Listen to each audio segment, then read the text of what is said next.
அதே மாதிரி அந்த காதல் சொல்லும் பொழுது அதை ஏற்றுக்கல அப்படின்னா அதோடு அவங்கள வந்து கடைசியாக ரிஜெக்ட் பண்ணிட்டு வெளியே வந்துடுவாங்க. அதுதான் வந்து அந்த மேசராசினியர்களுடைய மிக மிக ஒரு கடுமையான ஒரு விஷயம். அதில் பெண்கள் வந்து மிக மூர்க்கமானவங்க.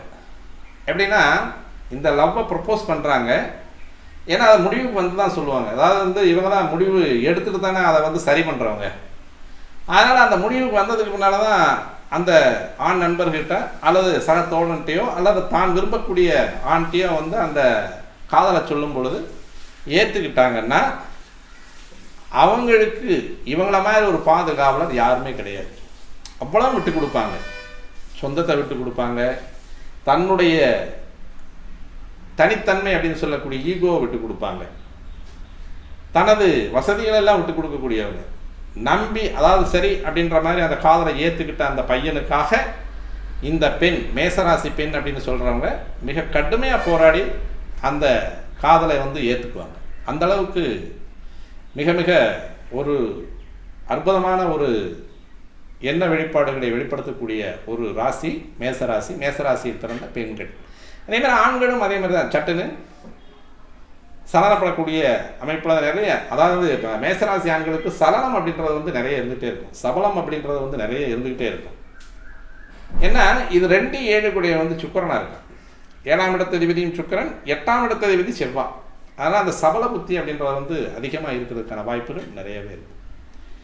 இதில் பெண்கள் மேசராசி பெண்களாக இருக்காங்க அப்படின்னு பார்த்தோம் அப்படின்னா மேசராசிக்காரி, ரோசக்காரி அப்படின்னு சொல்லுவாங்க. எப்போவுமே மேசராசிக்கு வந்து மூக்குக்கு மேலே சல்லுன்னு கோபம் வந்துடும். கோபம்ங்கிறத வந்து அவங்க மூஞ்சில தான் வச்சுருப்பாங்க. ஏன்னா மேசன்றதே தலை தானே, அப்போ வந்து மூஞ்சில தான் அந்த கோபமே வரும். அதுக்கு முன்னால் நின்னோம் அப்படின்னா கொஞ்சம் கடுமையாக தான் இருக்குது. சிவன் முன்னால் சிவன் நெற்றிக்கன் முன்னால் நின்ன மாதிரி தான் இருக்கும்.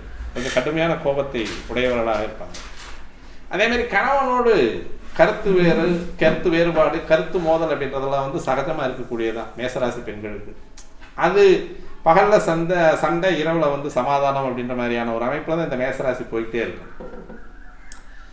அதே மாதிரி எந்த வகையிலும் கணவன் தன் கட்டுப்பாட்டுக்குள்ளே இருக்கணுன்றத வந்து மிக குறியாக இருப்பாங்க. அதை எப்போவுமே அந்த மைண்ட் அப்படியே அந்த மூளை வந்து அதிலேயே லயப்பட்டுக்கிட்டே இருக்கும். எப்படியா இருந்தாலும் நம்ம வீட்டுக்காரர் நம்ம சொல் பேச்சு கேட்டுக்கிட்டே இருக்கணும். ஏன்னா டாமினேட்டர் இவங்க.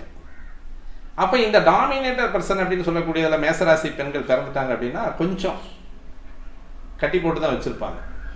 அப்போது புருஷனை வந்து தன் கைக்குள்ளே போட்டு வச்சுருக்கான்ற மாதிரியான ஒரு சின்ன கெட்ட பேருக்கு இவங்க ஆளாகக்கூடிய ஒரு காலகட்டம்.